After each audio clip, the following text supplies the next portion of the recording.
Okay, so this is going to be all about door work. I have not actually done official door work with Havoc yet. We're just using my garage door as a threshold, so this is going to be the first time he's ever actually experienced this doorway. Let's go. And so I'm going to break this down into steps for you. But just to kind of give you a precursor to door work, I went over crate etiquette yesterday. And once you get him out of the crate the way I showed you yesterday, he then has to walk to the door with you. So that's step one, is he has to walk to the door with you. So if he is beating you to the door, any of your dogs are actually getting to the door first before you open it or before you even get there, that conversation is, I beat you to the doorway. Let me out the door, it's bossy. So if your dogs are just like, hey, like I'm just gonna follow her around, maybe we're not even gonna be going outside, maybe we're gonna be staying inside,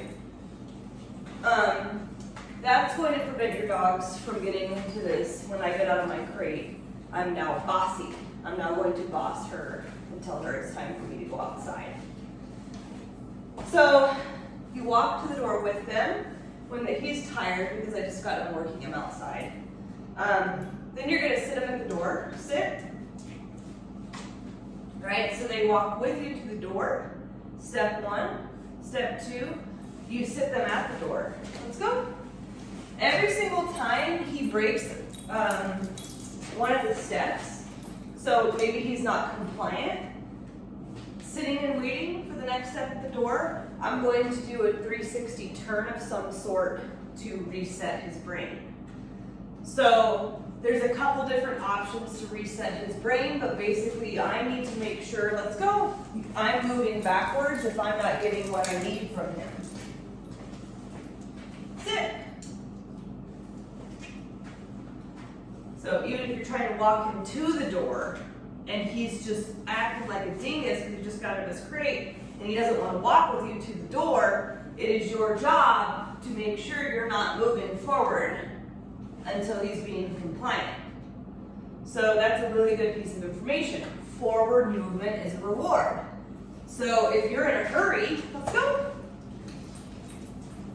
You're feeling rushed, and Havoc is feeding off of that and getting more hyper and anxious and getting pushier, you're reinforcing that behavior by moving forward. Just by following through with opening the crate door and opening the doorways, you are teaching him it is okay to be in that state of mind. So by not moving forward, we are teaching him we're not in agreement with his behavior. And what that's going to represent to him is, I can't do this in order to get what I want. I need to come up with something else to get what I want. And what that's going to look like is that compliant piece where we're getting a dog who's coming out of the crate nicely, walking nicely with us to the door, and waiting patiently while the door is open for our permission to let them outside. So that's what it's going to translate into, but we have to get into this process of, I'm not going to move forward as long as you're acting like a fool. I'm going to also move backwards if you can't maintain what I'm asking. So I did a 360 a couple times you saw. You can also take a few steps back and say, Havoc, come. And then put him into a here position. Here. Let's go. Sit. So those are your two options in moving backwards. I would mix it up and use a bit of both, because 360s can sometimes make him more hyper. So it's all about, feeling the dog in front of you. If the 360 is seen to actually add fuel to the fire, then that's when I'm going to actually take a step back and say, Havoc, come here, and get him into this here position. I know, that light is bright. Here. Let's go.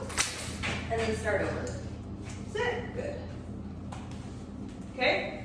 So step one, walk to the door with you. Step two, sit. Step three, I'm just going to reach for this doorknob and twist it and see what he does.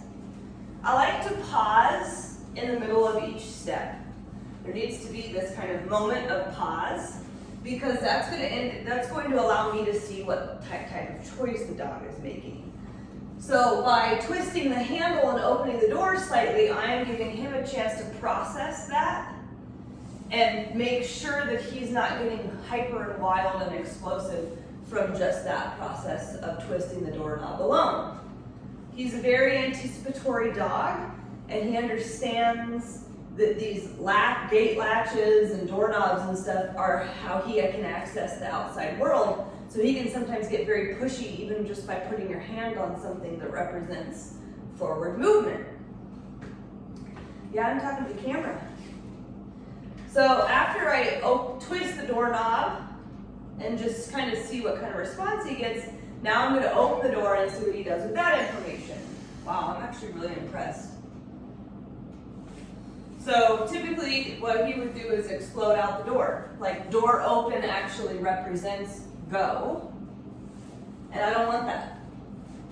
So I'm pretty proud of him. Huh? Yeah. So that was step 4. Open the door, see what he does. I'm just going to challenge him because I want to show you what I would do if he actually were to make a mistake right there. So that I didn't tell him we were going anywhere, right? He just anticipated my forward movement as an indication that he was going to get outside the door. Typically he's way more explosive. I think he's showing off today. But what I would do is back up, come here, put him in that here, bring him over here and sit him. And what we talk about backtracking is if that front door open meant explode, I'm going to reset him and restart this process. I want him to feel that this right here, this motion of door open, does not actually release him from the command of sitting.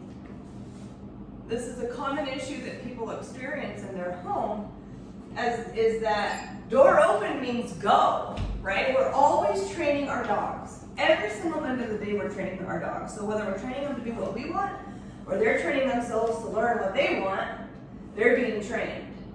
So if that is what that means, door open means go, you're going to have a bolter. You might have a dog who decides to run straight from the door over the fence.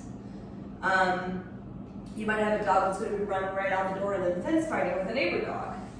Because that explosivity in that moment of door open means go creates the next set of behavioral issues. This, door open doesn't mean go, allows the dog to calm down, wait for the command, and then when they exit the doorway, they're significantly calmer. This ensures you don't have dogs that bolt, which is going to translate into trusting that you can open your door and close it without having issues of bolting.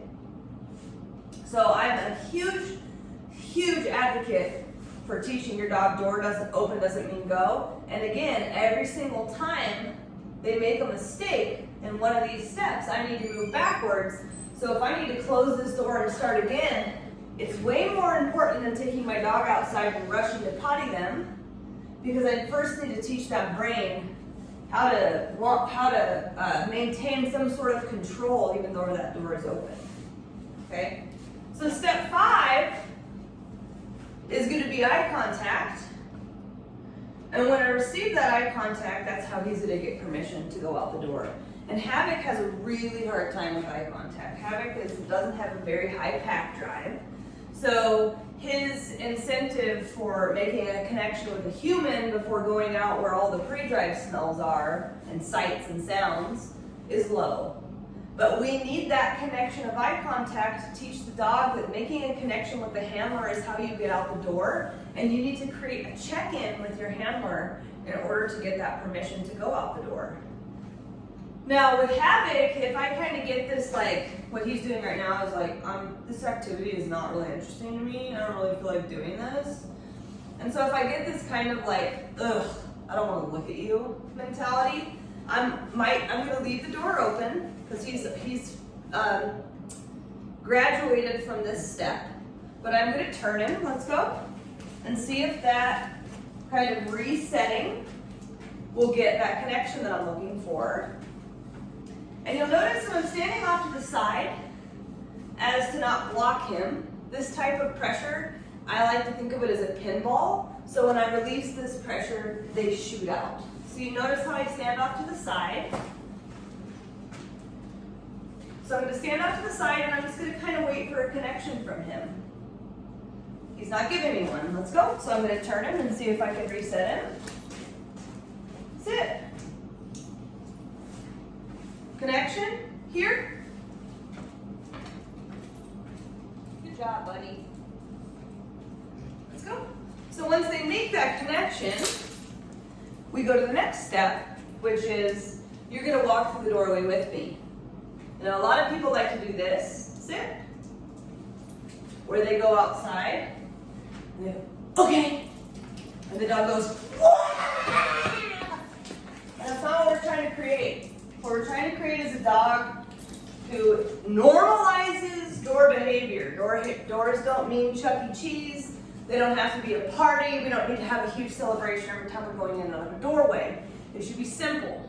So, because of that, I want to make sure I'm asking my dog to stay with me when we go out the door.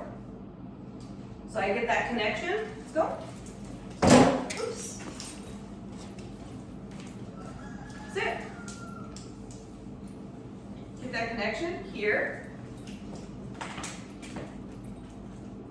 Now, if I'm just going to paint one more hypothetical situation because he's actually been doing really, really well with this activity. If I were to say here, and he does this a lot, believe it or not, through the garage door that he's been going in and out of mostly. Usually when I say here, he's like, oh my God, we're going back in and we're going out, and he'll explode. And so if he does that, I call him back, come, and I say here again, and go out the door. So one of the things that you'll notice, let's go, is that I backtrack whenever I need to fix one of the steps in the doorway. But I don't necessarily go all the way back to step one. So if he gives me eye contact and then explodes through the door, I don't need to go all the way back to getting eye contact and sitting him. I just need to start over by reminding him, hey, here, and walk through the door with me together, okay? So we only need to backtrack steps where he's making a mistake. We don't need to go all the way back to step one every single time. So if he makes a mistake step 3, make sure you go back through step 3 again before he gets it. Same thing with this step. You make sure that he walks through that doorway with you in a nice calm here. Now the last thing I'm going to go over with in this video is what to do when you get outside. He has a tendency to just want to take off and woo! You know, this guy's a party animal. So what I have been doing is, when I get outside, I will recall him to me and sit him, and then I will tell him, go potty. So I'm giving him that permission to go out. Instead of him thinking, well, now that I'm outside, hip, hip, hooray, screw people, I'm just going to go do whatever I want now. I'm going to make, after we get through that doorway nicely, I'm going to ask for him to give me one more connection before I allow him to go to the bathroom.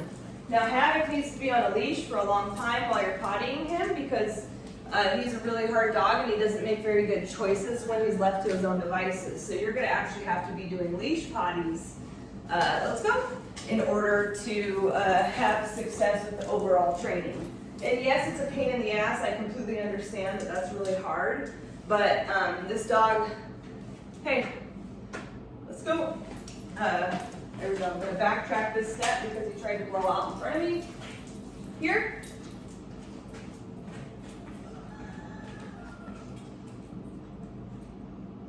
Hey, sit.